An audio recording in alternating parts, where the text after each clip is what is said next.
Albert Camus was born in 1913 in the sun-baked streets of Mondovi, Algeria, a land of stark beauty and harsh iniquity. His father, Lucien Camus, was a poor French agricultural worker, drafted into World War I shortly after Albert's birth. At the Battle of Marne, he was struck by a shrapnel to the skull. He died in a field hospital, miles from home. Camus would grow up knowing him only through faded photographs and his mother's silence. His mother, Catherine, was of Spanish descent, half deaf, illiterate, and barely able to communicate beyond gestures and simple words. Camus' world from the beginning was marked by absence of wealth, of opportunity, of a father, and yet, within that silence, something stirred. He found solace in the brightness of the Algerian sky, in the sea's horizon, and in books. At a lycée in Algiers, a scholarship gave him access to a world beyond his own. One day he discovered the works of Plato, Socratic's dialogue that didn't offer answers, but asked unsettling questions. What is justice? What is truth? What does it mean to live well in a world that offers no guarantees?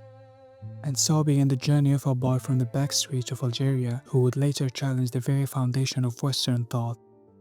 In 1942, The Myth of Sisyphus, Camus distilled his wartime revolution into one startling thesis. There is but one truly serious philosophical problem, and that is suicide. Deciding whether life is worth living is to answer the fundamental question of philosophy, Albert said. We search for purpose, we demand clarity, but the universe remains silent. Therefore, we confront the absurd, the chasm between our longing for meaning and the cold indifference of reality. We stand on the edge of a silent abyss, our hearts echoing with questions that no star or scripture will answer. We feel the pull of disappears gravity, yet in that same moment, we taste the fierce exhilaration of freedom, the freedom to revolt, to live defiantly. For it is in our naked encounter with nothingness that we discover our own spark, our own song, a brief flame that, however small, burns all the brighter against the void. Camus saw three instinctive escape from the absurd. Suicide, the final surrender and admission that the struggle is oppressive. Faith, the leap beyond reason, an illusion that hides the void. Revolt, the courageous acceptance, living fully without false hope.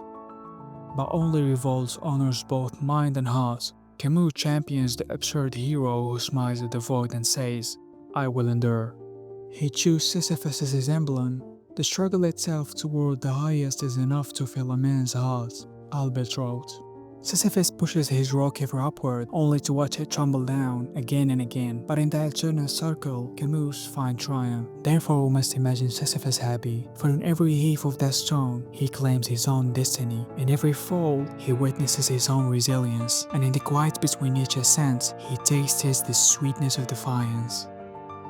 In our humdrum routines, washing dishes, writing emails, facing the same meetings, we discover our own moments of revolt, for each repeated task becomes a note in our personal symphony of rebellion. Each small victory is a testament of the power of human persistence. Let us then embrace our own stones, rolling them with steady hands and open hearts, and find between each fall and every climb a quiet, unshakable joy.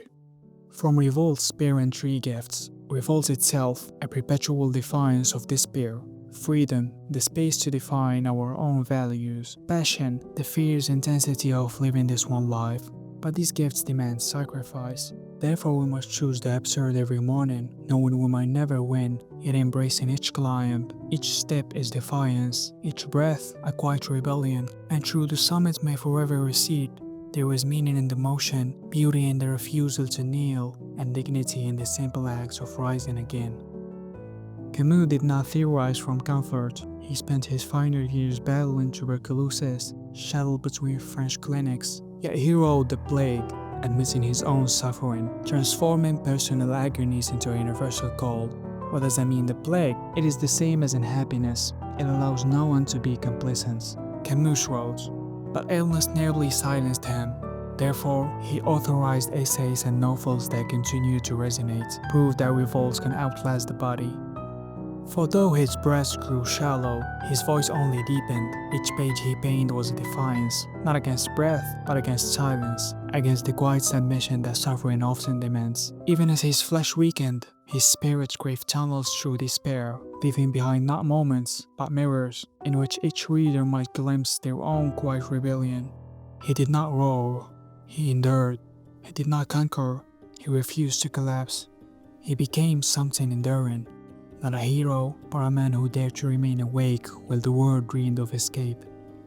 Today the absurd sulk us in the endless scroll of newsfeed, and the startup grind chasing elusive unicorn success, and the climate crisis we cannot fully avert, but our power remains unchanged. Therefore we can revolt by grounding ourselves in community, by creating art that confronts rather than distracts, by loving fiercely in a world that offers no guarantee of love's return.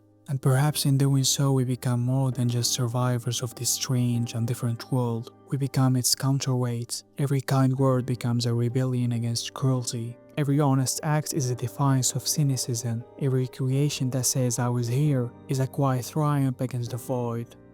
In a world that shrinks meaning to algorithms and profit margins, to live with sincerity, without promise, and without reward is a kind of a secret subversion. Camus showed us that we do not need hope to act meaningfully. Only courage, only clarity, only the will to begin again each morning with open eyes and clenched heart. Albert Camus lived and died under the ever-present shadow of absurdity, yet he never surrendered his defiance. He climbed his own Algerian hills and published his revolts in newspapers brandished by candlelight. He taught us that the greatest act of courage is to persist without the promise of victory, to crave meaning from the void, one step at a time. Should I kill myself or have a cup of coffee? That is how I reconcile the absurd. I choose the coffee, and in that simple act, I proclaim, life is worth living.